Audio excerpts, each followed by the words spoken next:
The Philippine government says former President Rodrigo Duterte is under police custody after the International Criminal Court issued an arrest warrant following an investigation into his deadly drug war. Totoo ba tong nakikita ko? O hindi pagod lang siguro to? Bakit binabarikadahan, sinisigawan ng dating pinunong bayan ng isang taong kamukha nung sa parisan? Syudad nila na minsang aktibo sa karahasan, ngayong malinis at progresibo kaysa sa ilan. Sigaw nila siya na ang mamuno para mga durugista ay tumino. Dating pinupuri, tinitingala, nagbigay dangal sa lahi. Pag may lumalapit, abot tenga ang ngiti. Mahal ko ang Pilipinas, di ako papapi. Ipinanganak ako sa bayang mapagtimpi.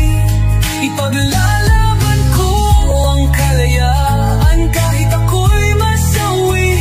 Sisikatin ang araw, muli tayo magsasamang nakamiti.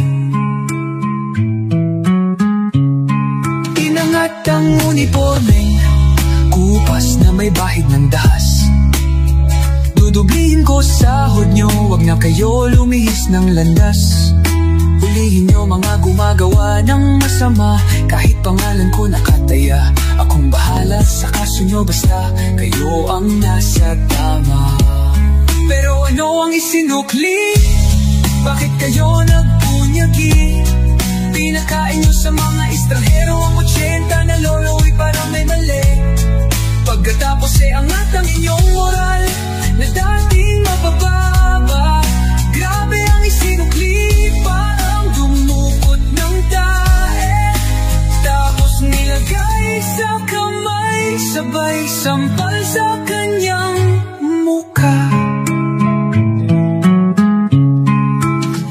Yo, simulan natin ang istorya na taong mula sa Davao. Sa kanyang sarili, kabutihan ang nangibabaw. Ang bawat takbang ng kanyang paay paabante, pero sa buhay hindi dapat pakakampante. Tinuruan ang sariling maging matigas. Lahat ng bunga sa mga puno ay may tagapitas. Kahit mahirap ang syudad, kung tumitig ay mataas. Sa lumot di nadudulas, nalakaran man ang dahas. Tingin man sa kanya'y maton, umiiral din ang puso. Ang droga ay patapon tuwing merong naaabuso. Naluklok sa posisyon, unti-unti siyang natuto. Ang lahat ng desisyon ay para lagi sa tao. Minahal ng madami dun sa kanila. Kahit na kanino itanong ay alam nila. Sige itanim ang binhi ng kwento at tumugon ang puno sa Mindanao na binansagang digong.